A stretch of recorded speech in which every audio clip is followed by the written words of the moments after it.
من يهدي الله فلا مضل له ومن يضلله فلا هادي له ونشهد أن لا إله إلا الله وحده لا شريك له ونشهد أن محمدا عبده ورسوله أرسله بالحق بشيرا ونذيرا وداعيا إلى الله بإذنه وسراجا منيرا فقد قال الله تعالى في كلامه المجيد والفرقانه الحميد أعوذ بالله من الشيطان الرجيم بسم الله الرحمن الرحيم إن الله وملائكته يصلون على النبي يا أيها الذين آمنوا صلوا عليه وسلموا تسليما اللهم صل على مولانا محمد وعلى آله مولانا محمد اللهم محبت پڑی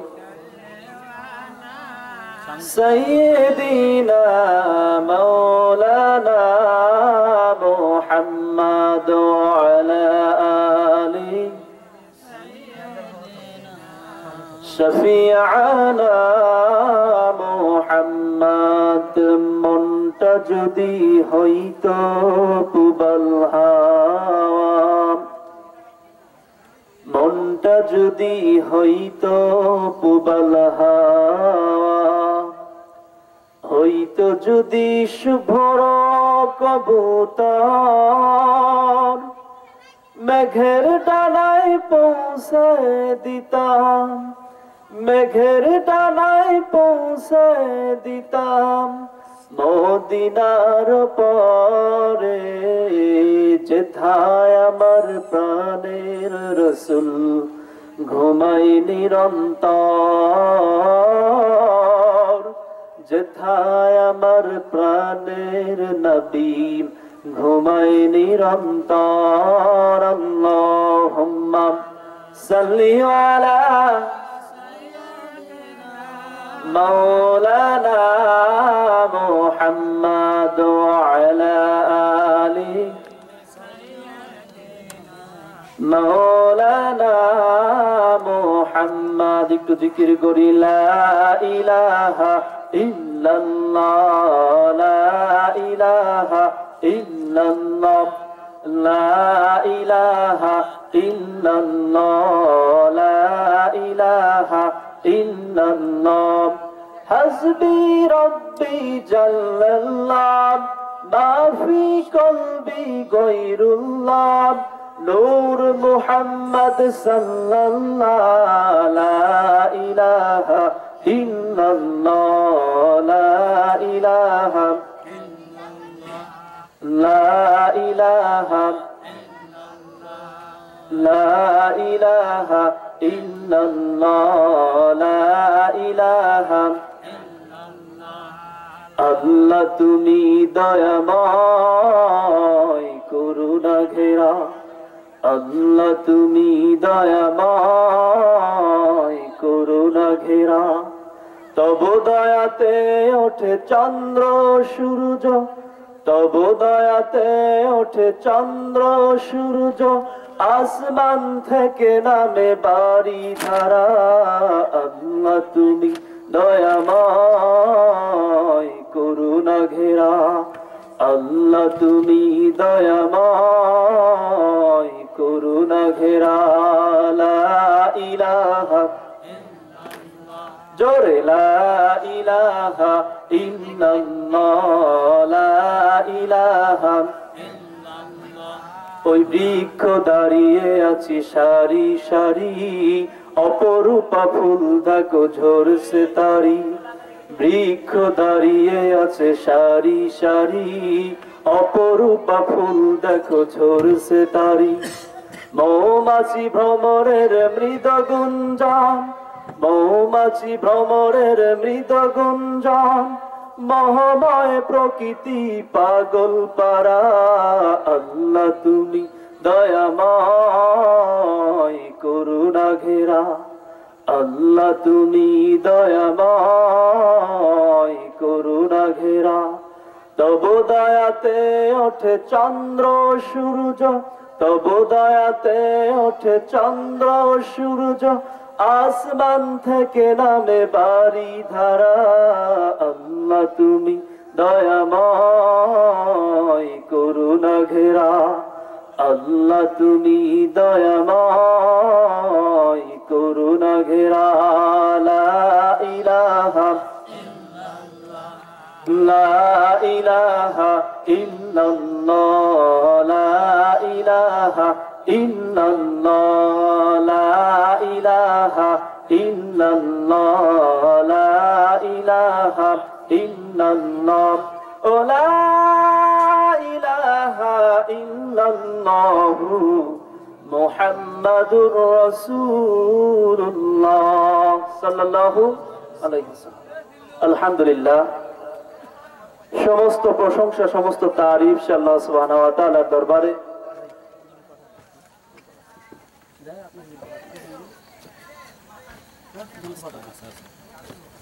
সেই মহান আল্লাহ পাক রব্বুল আলামিনের দরবারে আল্লাহ সুবহানাহু ওয়া তাআলা আমাদেরকে পবিত্র ঈশার নামাজ জামাআতের সাথে পড়ার পর আবার রাসূল ঘোষিত রিয়াজুল জান্নাত তথা বেহেশতের বাগানের মধ্যে নিয়ে এসেছেন। সেনগ্রাম পূর্বপাড়া জামে মসজিদ কর্তৃক আয়োজিত চতুর্থ বাৎসরিক তাফসীরুল কোরআন মাহফিলের সম্মানিত সভাপতি নারায়ে তাকবীর নারায়ে তাকবীর। আজকের মাহফিলের বিশেষ অতিথি মাওলানা আবু নাসের সাহেব নারায়ে তাকবীর। হুজুর চলে এসেছেন, এখন আর কথা বলা যাবে না। আজকের মাহফিলের বিশেষ অতিথি আমাদের মাঝে চলে এসেছেন, এখন তিনি কোরআন ও হাদিস থেকে মূল্যবান আলোচনা পেশ করবেন। উনি আমার ওস্তাদ মানুষ, ওনাকে রেখে কথা বলা আদৌ আমার পক্ষে সম্ভব না, এটা বেয়াদবি। এই পর্যায়ে আলোচনা করছেন। আমি আপনাদের সামনে কথা আবার সময় এলে ইনশাআল্লাহ আবার যদি সময় পাই কথা বলার চেষ্টা করব। এই পর্যায়ে আলোচনা পেশ করছেন আজকের মাহফিলের বিশেষ অতিথি, বিশেষ বক্তা জনাব হযরত মাওলানা মোহাম্মদ আবু নাসের সাহেব, সুপার আম্বারিয়া দাখিল মাদ্রাসা। আমি হুজুরকে তার মূল্যবান আলোচনা পেশ করার জন্য বিশেষভাবে বলছি।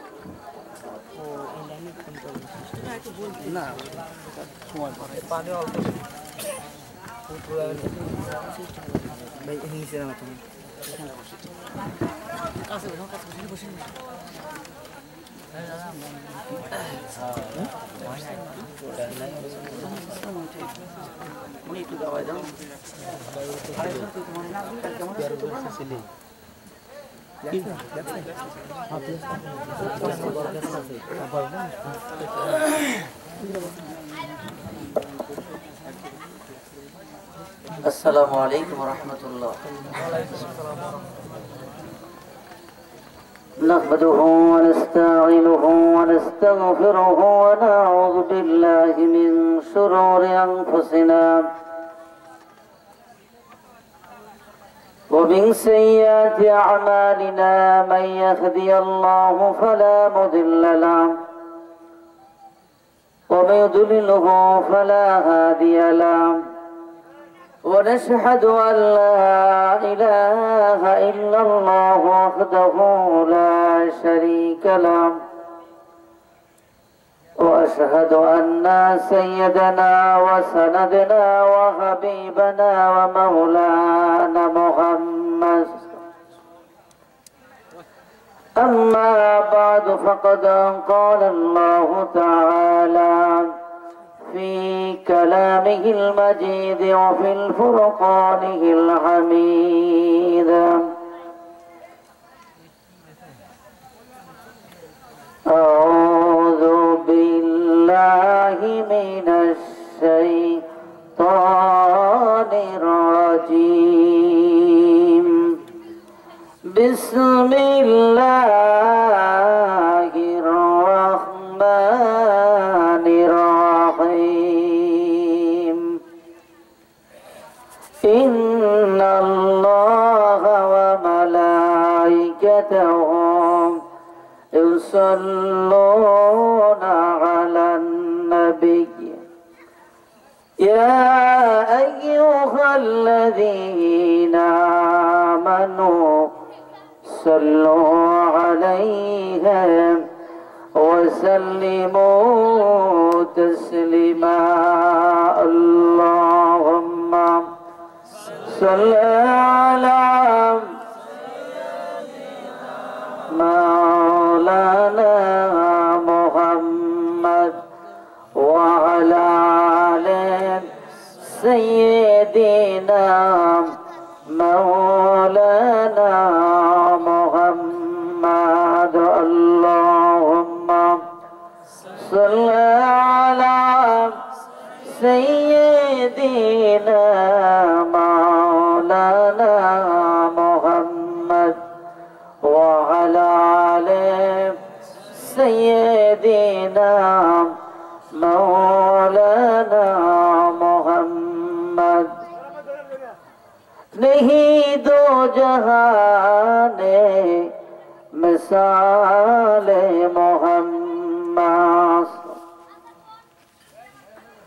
जमाले खुदा है कमाल मोहम्मद अल्लाहुम्मा सल्ली अला सय्यिदिना मौलाना मुहम्मद वअला आलि सय्यिदिना मौलाना मुहम्मद बलगल उला बिकमालिही कशफत दुजा बिजमालिही हसनत जमिया खसालिही सल्लो अलैहि वालिही अल्लाहुम्मा आमीन रब्बना ज़लमना अनफुसना व इन लम तग़फिर लना व तरहमना लनकूनन्ना मिनल खासिरीन मबूद मेहरबान दयाबान खुदा अल्लाह আসমানে চার জমির উপরে বসে আমরা কিছু আপনার গুনাহগার গোলামেরা আপনার হাবিবের উপর কয়েকটা মাত্রা দরুদ এবং সালাম পড়েছি আল্লাহ কয়েক মর্তবা দরুদ এবং সালাম পড়ে আপনার শাহী দরবারে গুনাহমাগ হাতগুলো তুলে ধরেছি আল্লাহ ইয়া আল্লাহ আমাদের মাঝ থেকে কত মুরব্বি দুনিয়াতে বিদায় হয়ে চলে গেছে আল্লাহ কত মা চলে গেল কত বোন চলে গেল কত আপনজন ভাই বোন চলে গেল আল্লাহ মেহেরবানি করে তাদের কবরে আজকে সব পৌঁছিয়ে দিন আল্লাহ বাংলার জমিন থেকে হাজার হাজার মাইল দূরে বসে আমরা যে নবীর পর দরুদ এবং সালাম পড়লাম কত মানুষ নবীর রওজায় যায় আমাদের আজকেও ভাগ্য হলো না মদিনাতুল মুনাওয়ারা যাওয়া কয়েক মর্তবা দরুদ এবং সালাম যখন যা পড়েছি নবী পাকের রূহ মুবারকে আপনি দয়া করে পৌঁছে দিন আল্লাহ এই মাহফিলের ইন্তজাম যারা করেছে টাকা দিয়ে পয়সা দিয়ে শ্রম দিয়ে আয় আল্লাহ বড় কষ্ট করে মেহনত করে যারা ইন্তজাম করেছে আল্লাহ আর যারা শোনার জন্য বড় কষ্ট কেসেছেন এবং আসবেন কিয়ামতের দিন মুসিবতের সময় আজকের মাহফিলটাকে আমাদের এই জন্য নাজাতের ওসিলা বানিয়ে দিবেন আল্লাহ রব্বুল আলামিন। উলামায়ে কিরাম কথা বলেছেন এবং বলবেন, সেই কথাগুলোকে আমাদের জন্য বাস্তব জীবনে আমল করার তৌফিক করে দিবেন আল্লাহ। সুবহান রাব্বিকা রাব্বিল ইজ্জাতি আম্মা ইয়াসিফুন ওয়া সালামুন আলাল মুরসালিন আলহামদুলিল্লাহি রাব্বিল আলামিন। একটুখানি জিকির করুন না, লা ইলাহা ইল্লাল্লাহ, লা ইলাহা ইল্লাল্লাহ, কালমা লা ইলাহা ইল্লাল্লাহ, লা ইলাহা ইল্লাল্লাহ, লা ইলাহা ইল্লাল্লাহ, লা ইলাহা ইল্লাল্লাহ, লা ইলাহা ইল্লাল্লাহ, লা ইলাহা ইল্লাল্লাহ। আকাশের মালিক যিনি আল্লাহ, জমিনের মালিক তিনি আল্লাহ, লা ইলাহা ইল্লাল্লাহ। হায়াতের মালিক যিনি আল্লাহ, মৌতের মালিক তিনি আল্লাহ, লা ইলাহা ইল্লাল্লাহ, লা ইলাহা ইল্লাল্লাহ, লা ইলাহা ইল্লাল্লাহ, লা ইলাহা ইল্লাল্লাহ মুহাম্মাদুর রাসূলুল্লাহ সাল্লাল্লাহু আলাইহি ওয়াসাল্লাম। মুআজ্জাজ মুহতারাম, আজকে মাহফিলের সম্মানিত সভাপতি সেনগ্রাম পূর্বপাড়া জামে মসজিদের সম্মানিত খতিব ইমাম হাফিজ মাওলানা ওমর ফারুক সাহেব, সম্মানিত নায়েবে মুহতামিম সেনগ্রাম হাফসখানা, আজকে মাহফিলের সম্মানিত প্রধান বক্তা, ঝিনাইদহ থেকে আগত অত্যন্ত বড় মানের যে আলোচক, দৃষ্টি ইসলামী চিন্তাবিদ, মুফাসসির কোরআন হযরত মাওলানা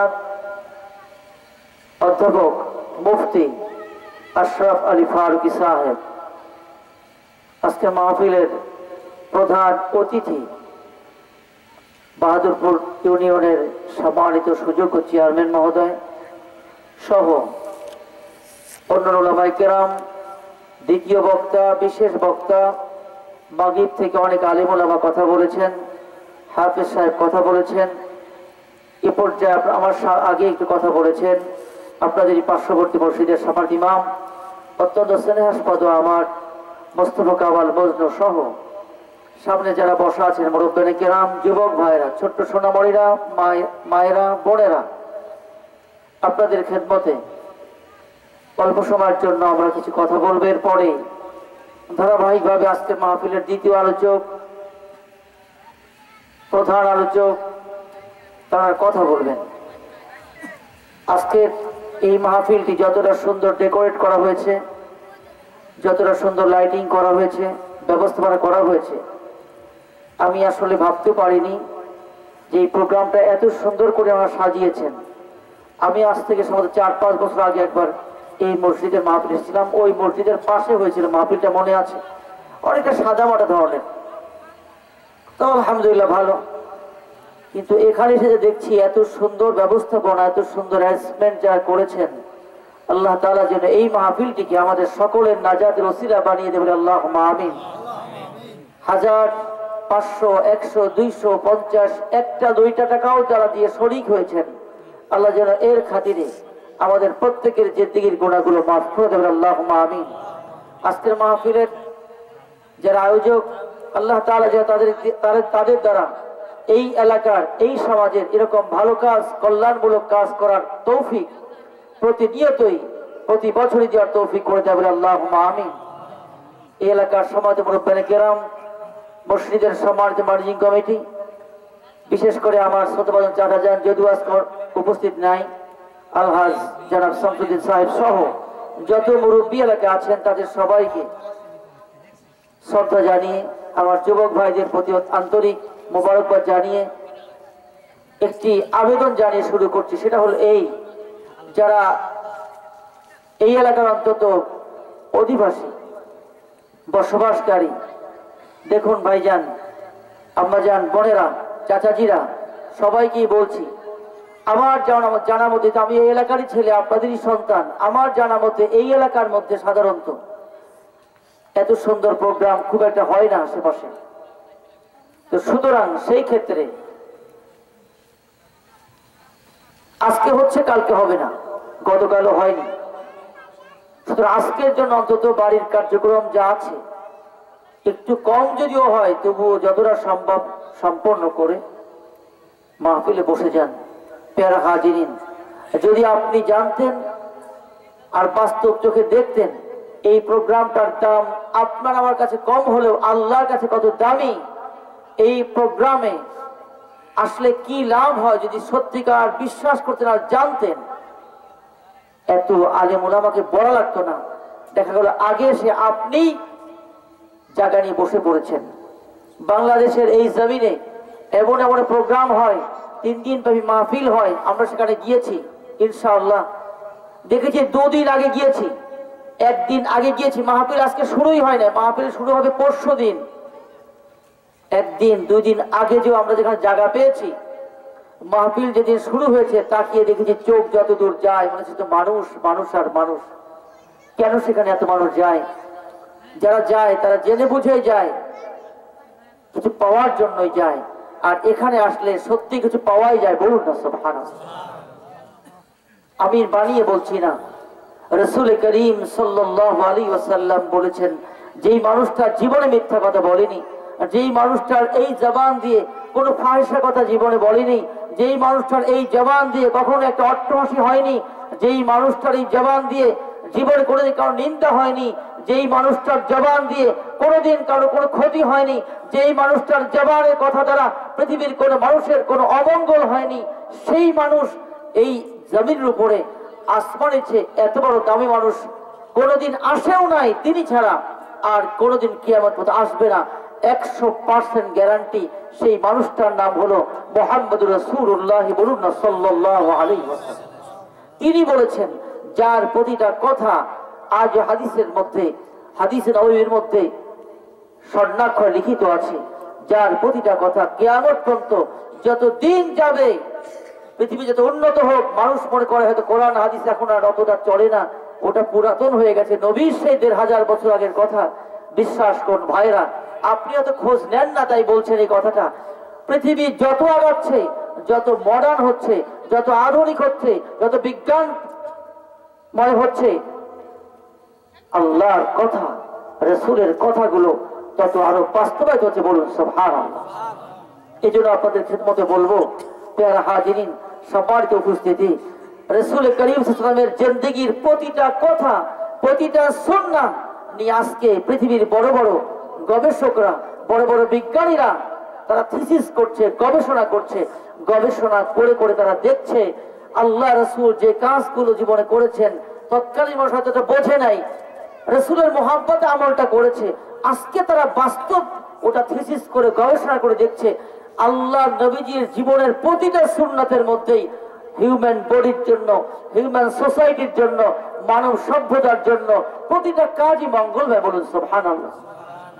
আমি আমার উস্তাদ, এলাকার অত্যন্ত সম্মানিত একজন ব্যক্তি আলহাজ মাওলানা আরিফুল্লাহ হুজুর সাহেবকে, আমার শ্রদ্ধেয় উস্তাদ হুজুরকে বলছি মঞ্চে আসার জন্য।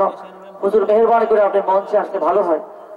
আলহামদুলিল্লাহ, যেটা বলছিলাম আর কি, সম্মানিত উপস্থিতি, আপনাদের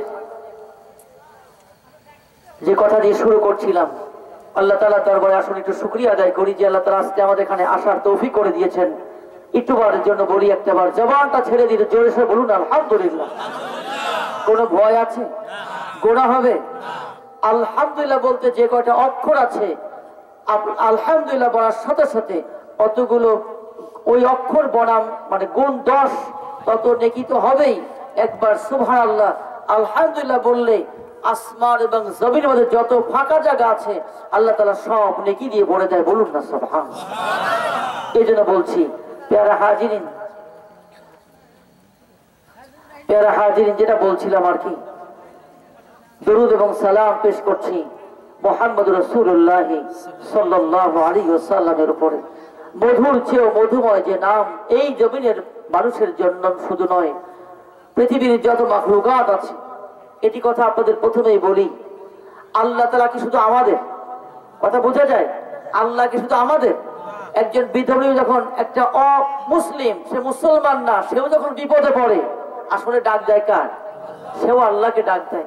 একটা বনের প্রাণী, পশু পাখি পর্যন্ত যে কিচির মিচির করে, আমরা শুনি কিচির মিচির করছে, ছাগল ডাকছে, গরু ডাকছে, পাখি ডাকছে, শালিক ডাকছে, এটা ওটা ডাকছে, কিচির মিচির শব্দ আমরা শুনি। আপনাদের কি মনে হয় যে আসলে ওই পাখিটা কিচির মিচির করছে তাই মনে হয়? আপনাদের মনে হতে পারে পাখিটা কিচির মিচির করছে, কিন্তু বিশ্বাস করেন ওই পাখিটা কিচির মিচির করছে না। ওই পশু পাখি যা দেখছেন, আমরা যে শব্দই শুনি, আসলে সে ওই শব্দ করছে না, সে তার ভাষা দিয়ে স্বয়ং আল্লাহর জিকির করছে। বলুন সুবহানাল্লাহ। বলবেন হুজুর কি সত্যি কথা? আমি কি জানি সত্যি কি মিথ্যা? আল্লাহ বলছে, বলুন সুবহানাল্লাহ। আল্লাহ পাক বলেন সাব্বাহা লিল্লাহি মা ফিস সামাওয়াতি ওয়া মা ফিল আরদি ওয়া হুয়াল আজিজুল হাকীম। সুবহানাল্লাহ। আল্লাহ পাক বলছে সাব্বাহা লিল্লাহ, সবাই আল্লাহর তাসবিহ করছে, গুণগান করছে, আল্লাহর তাসবিহ করছে। মা ফিস সামাওয়াতি ওয়াল আরদ, আসমান এবং জমিনের মধ্যে যা আছে, তুমি চেনো আর না চেনো, তুমি জানো আর না জানো, তুমি বোঝো আর না বোঝো, আমি আল্লাহ জানি, ও আমার তাসবিহ করছে। বলুন সুবহানাল্লাহ। এমনকি নদীর পানির মধ্যে, সমুদ্রের অতল গহীন তলদেশে মাছ চলছে, তিমি চলছে, কত প্রাণী চলছে, ওই প্রাণীগুলো পর্যন্ত, ওই জলের বসবাসকারী সকল প্রাণীকুল মাখলুকাত, তারাও আল্লাহর জিকির করছে। বলুন সুবহানাল্লাহ।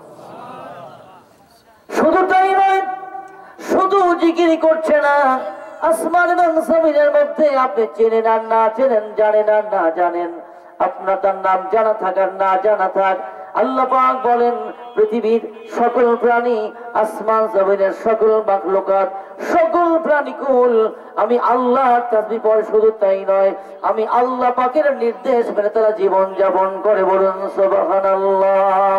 আল্লাহ পাক বলেন আফাগায়রা দীনিল্লাহি ইয়াবগুনা ওয়া লাহু, আল্লাহ পাক বলেন আফাগায়রা দীনিল্লাহ, আফসোস আমাদের জন্যই, বরং যে আমরা যারা মানুষ তারাই আল্লাহর কথা মানি না, আল্লাহর কমান শুনি না, অথচ আল্লাহ পাকের সকল মাখলুকাত আল্লাহ পাক তাকে যেমনি কমান করেছেন, যেমনি নির্দেশ দিয়েছেন, পৃথিবীর এমন কোন মাখলুকাত নাই আল্লাহ পাকের নির্দেশের বাইরে এসে চলে। ইচ্ছা হোক অনিচ্ছা হোক, আল্লাহ পাক বলেন তাও ওয়াকারহাও, ইচ্ছা করে হোক আর বাধ্যই হোক, প্রত্যেকটা জিনিসপত্রের মাখলুকাত আমি আল্লাহর কমান্ড মেনেই তারা পরিচালিত হয়। বলুন সুবহানাল্লাহ। রাত শেষ হয়ে যাবে, সকালে যখন পূর্ব দিগন্ত থেকে একটা সূর্য, লাল টকবকে সূর্য উঠবে, আপনি কেন তাম দুনিয়ার সমস্ত মানুষ দাঁড়িয়ে হাত উঁচু করে চিল্লায় চিল্লায় বলে, ও সূর্য, জিন্দেগি ভোর তোমাকে পূর্ব থেকে ওঠা দেখছি, আজকে পশ্চিমে ওঠো, কিংবা আগামীকাল পশ্চিম থেকে উঠবে, উত্তর দক্ষিণ থেকে উঠবে। তামাম পৃথিবীর সকল রাজা বাদশাহ, সকল মাখলুকাত যদি একই সঙ্গে আবেদন করে, আল্লাহ পাকের নির্দেশের ওই সূর্য পশ্চিম কাল পূর্ব ছাড়া অন্য দিকে উঠবে না, উঠবে না, উঠবে না। বলুন ঠিক কিনা? আল্লাহ পাক বলেন তাও ওয়াকারহাও, ইচ্ছা হোক অনিচ্ছায় হোক, সকল মাখলুকাত আমি আল্লাহর কমান্ড মেনে চলে। বলুন না সুবহানাল্লাহ। শুধু তাই নয়, আপনি ছোট পিঁপড়া থেকে দেখুন আর একটা হাতি থেকে দেখুন না কেন, ছোট হোক বড় হোক, পৃথিবীর প্রত্যেকটা প্রাণীকুল তার নির্ধারিত ভাষা দিয়ে, তার নির্ধারিত, তার যে আল্লাহ পাক ভাষা দিয়েছেন, জ্ঞান দিয়েছেন, ওই জ্ঞান দিয়েই ভাই এমনটা মাঝে মনে পড়ে তাই বলছি, এমনটা ভাববেন না ওই পাখির চাইতে, ওই পিঁপড়ার চাইতে, একটা ছোট্ট প্রাণীর চাইতে এমন আমি বিরাট কিছু না। না না, ওই ছোট্ট প্রাণীটাকে আপনি যে ছোট ভাবেন, আসলে সেটা ছোট নয়। এমন কিছু কিছু প্রাণী নিয়ে আপনি একটু চিন্তা করে দেখেন, থিসিস করে দেখেন, গবেষণা করে দেখেন, আপনার চাইতে, আমার চাইতে তার বুদ্ধি, তার চিন্তা চেতনা এতটাই বেশি, এতটাই সে অ্যাডভান্স। আমি আপনি তার কাছে মোটেও কিছু না, পুরাটাই জিরো হয়ে যাব। বলবেন কেমন করে? ছোট্ট একটি পাখি থেকে আপনি শিক্ষা নিন। আমি আপনি, আমার বয়স 40, 50, 60, 70, 80, অনেকের 100 হয়ে গেল, অনেকে 100 ওভার হয়ে গেল। আল্লাহ রাব্বুল আলামিন এই যে মাখলুকাতের মধ্যে সবচেয়ে সেরা জীব মানুষ, কিন্তু দেখেন আমাকে আপনাকে স্কুলে পড়তে হয়েছে, মাদ্রাসায় পড়তে হয়েছে, ভার্সিটিতে পড়তে হয়েছে, কলেজে পড়তে হয়েছে, লেখাপড়া করে করে জ্ঞান অর্জন করতে হয়েছে। জ্ঞান অর্জন ছাড়া কেউ ইঞ্জিনিয়ার হয়নি, জ্ঞান অর্জন ছাড়া কেউ ডাক্তার হয়নি। হয়েছে কি? এমবিবিএস ডাক্তার ভার্সিটি পড়ে নাই, কলেজে পড়ে নাই, সার্টিফিকেট নাই, এমনকি একটা আপনি বলতে পারবেন না যে এমবিবিএস ডাক্তার, কিন্তু সে কোন স্কুলে পড়ে নাই, হবে কি? প্রশ্নই আসে না। তাহলে তাকে ডাক্তার হতে হলে এত এত কিতাব পড়তে হয়েছে। আমি আমার এক স্যার, তার ছেড়ে মেডিকেলে চান্স পেয়েছিল, খুলনা মেডিকেলে পড়ে ডাক্তার হচ্ছে, ইতিমধ্যে হয়ে গেছে। তো আমি বিশেষ করে একবার তার রুমে গেলাম, আল্লাহু আকবার, তার রুমে যে পরিমাণ বই দেখলাম, আমি চিন্তা করলাম একটা ডাক্তার যত সহজ ভাবি, এত বই পড়ে ডাক্তার হতে হয়, আজীব ব্যাপার। আপনি যে অফিসারকে দেখছেন, একজন ইওনো টিওনো যাই বলেন, ডিসি বলেন, ম্যাজিস্ট্রেট বলেন, যারা অফিসার হয়েছে, তারা যখন বিসিএস পরীক্ষা দেয়, এর আগে কুষ্টিয়াতে একটা মেসে যেখানে ছাত্ররা থাকে তাকে মেস বলে, গেলাম, এত বই সাজানো। আমি ভেবেছি এই মেসে যারা সব থাকে ওদের সবার বইগুলো একখানে জায়গা কমতে সাজানো। আমি আমার একজন ছেলের ছোট ভাই, সেও ইউনিভার্সিটি পড়ে, ইংলিশে অনার্স মাস্টার্স করছে, বললাম আচ্ছা এই বই কি তোমার সকলের? বলছে না, শুধু ওর বই। বলো কি, এত বই একজনের? বলছো বিসিএস দেবে তাই প্রিপারেশন নিচ্ছি। চিন্তা করে দেখেন, একজন স্টুডেন্ট বিসিএস পাস করেনি, বিসিএস পাস করলে সে গভর্নমেন্টের কোন একটা পর্যায়ে যাবে, সে শুধু অ্যাডমিশনের জন্য, প্রস্তুতির জন্য, পরীক্ষার জন্য এত কিতাব পড়ে তারপরে চান্স হবে কি হবে না কোনো গ্যারান্টি নাই, ঠিক কি না?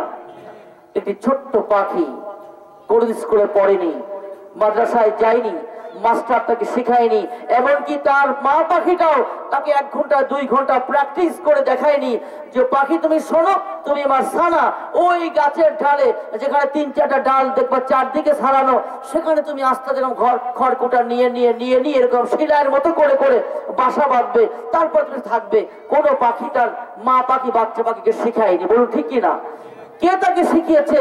ওই মগ ঢালে অত সুন্দর কায়দায় বাসা বানানো, ঝড়ে গাছের ডাল বেয়ে গেছে, পাখির বাসা উড়ে যায়নি, বলুন সুবহানাল্লাহ। একটা বাবুই পাখি কেমনে তাকে কোন ইঞ্জিনিয়ারিং কলেজে সে পড়েছে, কত সুন্দর করে সে এমন একটা বাসা বানিয়েছে, এমন একটা বাসা তৈরি করেছে। একজন বাংলাদেশের শ্রেষ্ঠ ইঞ্জিনিয়ারকে আপনি বলেন একটা বাবুই পাখির মতো বাসা তুমি করে দাও, ও 100 বার ফেল করবে। বাবুই পাখি যেমন বাসা তৈরি করেছে, কোশ্চেন ইঞ্জিনিয়ার পারবে না অত নিখুঁত বাসা তৈরি করতে, বলুন ঠিক কিনা? কে তাকে শিখিয়েছে? কোন ভার্সিটি পড়েছে? আল্লাহ পাক বলছে আমি তাকে শিখিয়েছি, বলুন সুবহানাল্লাহ। এজন্য বলছি আমি আপনাদের গর্ব না করি যে আমি শ্রেষ্ঠ মাখলুকাত যে কি হয়ে গেছি, না, আপনি একটা হাঁসের বাচ্চার কাছে আপনি জিরো, কিচ্ছু না। কারণ আপনি যখন দুনিয়াতে ভূমিষ্ঠ হয়েছিলেন আপনার মায়ের গর্ভ থেকে, আপনি 6 মাসের মধ্যে দাঁড়াতেই পারেনি, ঠিক কিনা? আপনি কথা বলা দূরের কথা, দৌড় মারা তো দূরের কথা, একটা হাঁসের ডিম থেকে একটি বাচ্চা ফুটার সাথে সাথে 1 ঘন্টা পরে ছেড়ে দেন আমার পদ্মা নদীতে, ছেড়ে দেন আপনার বাড়ির সবচেয়ে বড় পুকুর, ও কোশ্চেন গেলে ভয় পাবে না, আরে বাবা এতবার পুকুরে কি আমি নামতে পারি? আমি ছোট্ট 1 দিনের বাচ্চা, এতবার পদ্মা নদী, আমার মতো বাচ্চা কি সম্ভব এটা সাঁতার কাটা? কোশ্চেন গেলে ভয় করবে না, বরং আপনি ছেড়েই দেন, আপনি ওখানে দাঁড়িয়ে আছেন, দেখবেন চলে গেছে কোথায়, ঠিক কিনা? ধরাই বরং বিপদ, ঠিক কিনা? কে তাকে শিখিয়েছে পানির উপরে আপনি সাঁতার কাটতে হয়? আল্লাহ পাক বলছে আমি তাকে শিখিয়েছি, বলুন সুবহানাল্লাহ। এই জন্য বলছি বাবা আমার, ভাই আমার, মাহফিল প্রতিদিন হবে না। আমরা তো আজকে অনেক জেনে ফেলেছি ওলামাদের কথা, আলেমদের কথা, ভাবি কি বলবে, জানি সবকিছু, জি না, কিচ্ছুই জানি না, আমরা কিছুই জানি না। বাবারা আসুন না, ওলামায়ে কেরাম এখানে কথা বলবে। আমি আপনি ঠিক আছে ধরুন অনেক কিছু জানলামই বা আপনি জানেনই, কিন্তু আপনি এই প্রোগ্রামের ফজিলতটা কি জানেন? আমি বলছি না, স্বয়ং রাসূল করিম সাল্লাল্লাহু আলাইহি ওয়াসাল্লাম বলছেন এই প্রোগ্রামে কোরআনের হাদিসের কথা যেখানে আলোচনা হয় সেখানে যে মানুষগুলো আসে আল্লাহ তাবারক ওয়া তাআলা শুধুমাত্র এই প্রোগ্রামের খাতিরে কোরআন হাদিসের ইজ্জতের খাতিরে আল্লাহ তাদের সবাইকে মাফ করে দেয়। বলুন সুবহানাল্লাহ। আল্লাহর ফেরেশতারা বলল, আল্লাহ কিতাবের মধ্যে আছে এরকম, আল্লাহ আপনার সবাইকে মাফ করে দিলেন? সবাই তোর ওয়াজ শুনতে গেছিল না, যাচ্ছিল পথ দিয়ে, বললো টাকা দেখে বলে ভালোই তো প্যান্ডেলটা, ভালোই তো মঞ্চটা, আচ্ছা একটু বসি না, হুজুরের দেখতে তো ভালোই দেখা যায়, একটু শুনি না, এটা বলবো না, কণ্ঠ তো ভালোই লাগে, আচ্ছা দু কথা শুনেই যাই। আল্লাহ ও তো ওয়াজ শুনতে আসেন, এমনি কণ্ঠ চেক করতে আসছে, মন চেক করতে আসছে, প্যান্ডেল চেক করতে আসছে, আপনার ওকেও মাফ করে দিলেন? আল্লাহ বলছে আমি ওকেও মাফ করলাম। বলুন সুবহানাল্লাহ। সুতরাং আমি আপনি এখানে যারা বসে আছি, নবী আমার বলেন, বলেন নবী সাল্লাল্লাহু আলাইহি ওয়াসাল্লাম, কুল্লু বনি আদম খাত্তাউন, প্রত্যেক বনি আদমের অপরাধ হয়ে যায়, গুনাহ হয়ে যায়, খতা হয়ে যায়, ত্রুটি হয়ে যায়। আমি আপনি তো এমনটা না, ত্রুটির বাইরে আমি আপনি আছি। এই জন্য আমার আপনার জীবনে অনেক গুনাহ, হয়তো আপনাদের কম আছে, আমার বেশি আছে, এটা পার্থক্য তো আছে, সবারই কম বেশি। প্যারা হাজিরিন, সুতরাং আমাদের গুনাহ থেকে মাপ পাওয়া দরকার। আর আজকের এই প্রোগ্রামটা, আজকের এই মাহফিলটা আমাদের গুনাহ থেকে মাপ পাওয়ার জন্য অন্যতম একটা ওসিলা। বলুন সুবহানাল্লাহ। প্যারা হাজি, একটি কথা আপনাদের বলি, এই যে আলোগুলো জ্বলছে, ঝলমল ঝলমল করছে, একটা জিনিস খেয়াল করে দেখেন, আধার যত ঘন হবে, আধার যত কালো হবে, এক কথায় রাত যত কালো রাত হয়, অমাবস্যা রাত হয়, আলো কিন্তু ফোটে তত বেশি, ঠিক কিনা? এই রডটা এখন জ্বলছে, কত সুন্দর দেখা যাচ্ছে, এই রডটা সুইচ অফ করবেন না, দিনের আলোতে এত চকচক করবে না। প্যারা হাজিরিন, ঠিক তেমনি আমাদের সামনে আলোগুলো যেমন ঝলমল করছে, কিতাবের মধ্যে দেখেছি নবী আমার বলেন, অন্য উলামায়ে কেরামরা বলেছেন, আল্লাহ তাবারক ওয়া তাআলার কাছে এই দুনিয়ার মাজলিসগুলো কত দামি। একটু বলি আপনাদের সামনে, আমি আপনার চোখ যখন লাইটের দিকে পড়ছে কত সুন্দর চকচক করছে, অন্যদিকে আর চোখ পড়ছে না, নজর ফিরছে না অন্যদিকে। প্যারা হাজিরিন, আল্লাহ সুবহানাহু ওয়া তাআলার ফেরেশতা যখন দুনিয়ার দিকে তাকায়, কখনো কখনো দুনিয়ার দিকে তাকায়, ওই ঢাকা শহরে হাজার হাজার লাইট জ্বলছে, ওয়াশিংটন শহরে হাজার হাজার লাইট জ্বলছে, হোয়াইট হাউসে হাজার হাজার লাইট জ্বলছে, আমেরিকার নিউ ইয়র্ক সিটিতে আমি শুনেছি, আমার একজন খুব কাছের মানুষ বললেন 24 আওয়ার 24 ঘন্টায় আলো ঝলমল করছে। সাধারণত সূর্য কখন উঠছে আমরা দেখতে পারি না, কেননা ওখানে যেমন আমাদের এখন কিন্তু রাত, আমাদের রাত না, আমেরিকায় কি এখন দিন, রাত পোহালো মাত্র। যে বিশ্বাস করা না হয় শিক্ষিত লোকে শুনে দেখেন, পৃথিবীর একটি দেশ আমেরিকা, যার নাম, আমাদের দেশে যখন দিন ওদের রাত, আমাদের যখন রাত ওদের দিন। তো ওখানে অধিকাংশ বড় বড় দালান কোঠা। আমার মাদ্রাসার পাশে একজন থাকেন আমেরিকায়, আমাকে বললে, আবু নাসের, আমি যে এলাকায় থাকি সে এলাকার সাধারণ বিল্ডিং গুলো কোনোটাই 100 তলার নিচে নাই। কি মনে হয় আপনার? যারা কুষ্টিয়া গিয়েছেন লাভলি টাওয়ার 10 তলা, সরো টাওয়ার 10 তলা, তাই এরকম তাকাতে হয়। যারা ঢাকা গিয়েছেন মতিঝিল গুলশানকে দেখেছেন, এরকম তাকাতে হয়। 100 তলার বিল্ডিং বাংলাদেশে নাই, তাহলে 100 তলার বিল্ডিং কত বড় বিল্ডিং? শুধু বিল্ডিং আর বিল্ডিং এর এই কারণে সূর্য অনেকের চোখে পড়ে না, অনেকের বাড়িতে পড়ে না। ঘড়ি থেকে তারা বুঝে না এখন রাত না দিন, দিন হলে কয়টা, রাত হলে কয়টা। প্যারে হাজিরিন, যেটা বলতে চাচ্ছি না, যে এত আলো ঝলমল হওয়ার পরেও আল্লাহর ফেরেশতারা যখন দরিয়ার দিকে তাকায়, ওই আলোগুলো তাদের চোখে আলো হিসেবে পড়ে না। আল্লাহর ফেরেশতাদের কাছে কিছু কিছু জায়গায় আলো ঝলমল ঝলমল তাদের চোখে পড়ে। বলুন সুবহানাল্লাহ। আল্লাহ পাকের কাছে ফেরেশতা কোন বলেন, আল্লাহ ওই যে আলোগুলো দেখা যায় দুনিয়ার জমিনে, কিসের আলো? এটা কি কোন লাইটের আলো? এটা কি কোন মানুষের তৈরি আলো? আল্লাহ পাক ডেকে বলে, ফেরেশতারা না, এটা কোনো দুনিয়ার আলো নয়, এটা কোনো লাইটের আলো নয়। পৃথিবীর মধ্যে যেই জায়গাগুলো কোরআনের কথা হয়, হাদিসের কথা হয়, আল্লাহর দ্বীনের কথা হয়, নবীজির সুন্নতের কথা হয়, সেই জায়গা থেকে একটা নূর চমকায়। বলুন সুবহানাল্লাহ। সেই নূর চমকায় যেটা তোমাদের চোখে, সেটাই আলো হিসাবে তোমাদের চোখে পড়ে যায়। সুবহানাল্লাহ। এই জায়গা দিয়ে এমন একটা নূর চমকাচ্ছে, আমি আপনি দেখবো না, কোন আলেম ওলামা দেখবে না, পীর মাশায়েখ দেখবে না, আল্লাহর ফেরেশতারা দেখবে, খাওয়া থেকে নূর ঝলমল করছে। বলুন সুবহানাল্লাহ। বলবেন হয়তো ছোট ভাই কিংবা ছোট সোনা, এটা কি সম্ভব? 100 বার সম্ভব। এই যে অনেকবার বলেছি, অনেক জায়গাতেই বলেছি। মাত্র কিছুদিন আগে আমাদের পার্শ্ববর্তী রাষ্ট্র ইন্ডিয়ার একজন অমুসলিম, তারপরে মহিলা, কিন্তু উচ্চ শিক্ষিত আকাশ বিজ্ঞানী নভোচারী যাকে বলে, উনি রকেটে সরকারের অর্ডারে উনি রকেট নিয়ে চলে গেলেন আকাশে। বিভিন্ন কার্যক্রম করছেন, বিভিন্ন বিষয়গুলো অবলোকন করছেন, দেখছেন, গবেষণা করছেন। ওই থিওরিগুলো, গবেষণার যে বিষয়গুলো, সিদ্ধান্ত পৃথিবীকে জানাতে হবে কম্পিউটারের মাধ্যমে। আমি এটা দেখছি এখন এখানে এটা, এখন চাঁদে এখন এরকম দেখা যায়, এটা ওটা উনি দুনিয়ার কম্পিউটারের মাধ্যমে জানাচ্ছেন। হঠাৎ করে ওনার সাথে টেলিস্কোপটা ছিল, টেলিস্কোপটা পৃথিবীর দিকে ধরলেন। অনেকেই এখানে চেনেন টেলিস্কোপ জিনিসটা কি, অনেকেই জানেন না। টেলিস্কোপ ইংরেজি শব্দের মানে হলো দূরবীক্ষণ যন্ত্র। টেলিস্কোপের কাজ হলো দূরের জিনিসকে কাছে দেখা যায়। আর একটা মাইক্রোস্কোপ মানে অনুবীক্ষণ যন্ত্র। মাইক্রোস্কোপের কাজ হলো ছোটকে বড় করে দেখায়। যেমন এখানে একটা আমি কথা বলছি, যেটা স্যাটেলাইট প্রোগ্রাম চলছে, আমি কথা বলছি, হুবহু ছবিটা প্যান্ডেলে দেখা যাচ্ছে, বলুন ঠিক কিনা? ঠিক তেমনি ভাবে টেলিস্কোপ যখন পৃথিবীতে ধরা হয়েছে, অনেক দূরে হওয়ার কারণে যদিও দূরের জিনিসের কাছে দেখা যায়, কিন্তু উনি লক্ষ্য করে দেখলেন সারা পৃথিবীর সব কিছু যেন ধুধু অন্ধকার, গাঢ় অন্ধকার, ঘন অন্ধকার, শুধু মনে হয় অন্ধকার আর অন্ধকার। অন্ধকার পৃথিবী, হোক সে বাংলাদেশ, হোক আমেরিকা, জাপান, যেটাই হোক না কেন অন্ধকার। হঠাৎ করে টেলিস্কোপের মধ্যে একটা আলো ঝলমল করতেছে, উনি বুঝতে পারলেন না। হঠাৎ করে অন্ধকার পৃথিবীতে আবার আলো কিসের দেখা যায়। উনি ভালো করে আবার ঘুরায় ঘুরায় দেখছে, সব কিছু ঘুরিয়ে ঘুরিয়ে যখন দেখছে, হঠাৎ করে আর একটা আলো টেলিস্কোপে ধরা পড়ে গেল। উনি ভাবে আরো মনে হয় আছে কিনা। যতই টেলিস্কোপ ঘোরায় আর নাই, একটা পেলাম, পরবর্তী অনেকটা পেয়ে গেল, দুটো আলোর সন্ধান পেয়ে গেল, সুন্দর ঝলমল ঝলমল করছে। উনি মার্কিং করলেন, ম্যাপিং করলেন, এটা কোথায় হতে পারে। ওনার কার্যক্রম শেষ।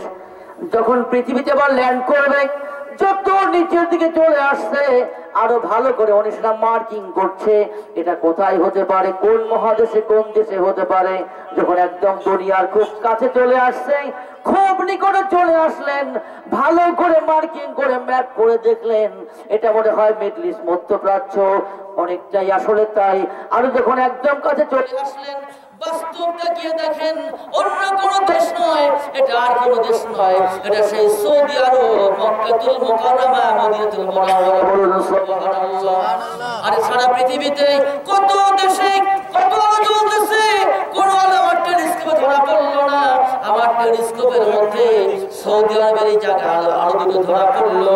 উনি মার্কিং করে যখন আমেরিকায় নামলেন কিংবা যেখানেই নামলেন, উনি কাজ শেষ করার পরে উনি গভর্নমেন্টের পারমিশন নিয়ে সোজা সৌদি চলে গেলেন। ওনার মনের মধ্যে বড় রহস্য কাজ করছে, দূরজি কাজ করছে, এটা কিসের আলো আমার জানতে হবে, কিসের আলো।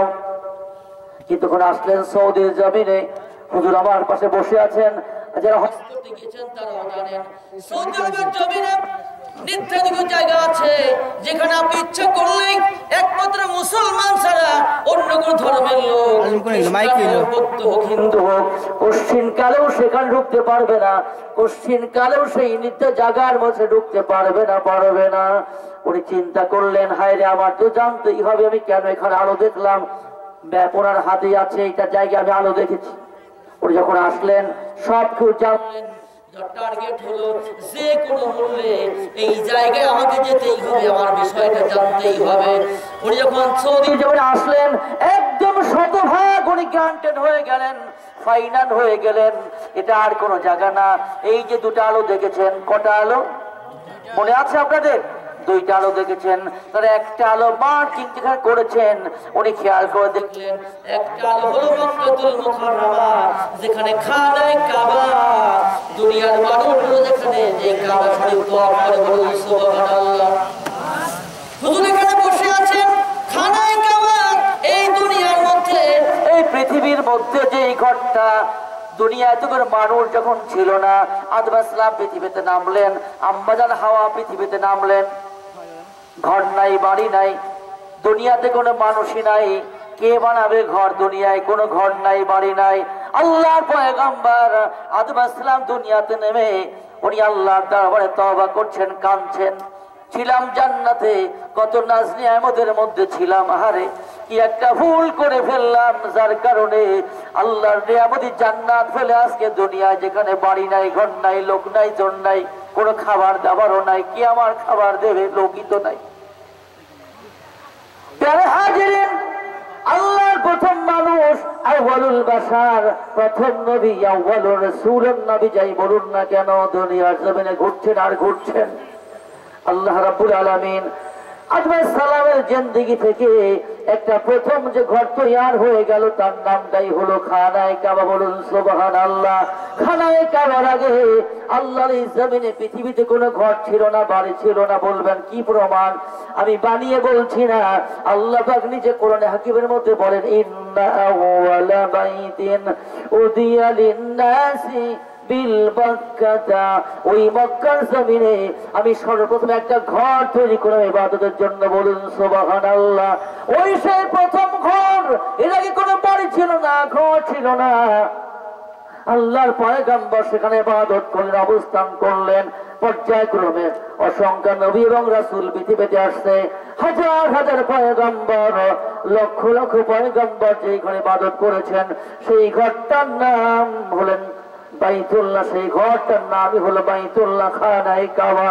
আজ যেখানে অবস্থিত হয়েছে, অবস্থানিত রয়েছে আল্লাহর পয়গম্বর, অসংখ্য পয়গম্বর যেখানে ইবাদত করেছেন, অবস্থান করেছেন। হায় রে, এত দামি ঘর, এত বরকতের ঘর, 24টা ঘন্টার মধ্যে একটা মিনিট আপনি বলতে পারবেন না এই একটা মিনিট সেখানে জিয়ারত বাদ আছে, ইবাদত বাদ আছে, নামাজ বাদ আছে।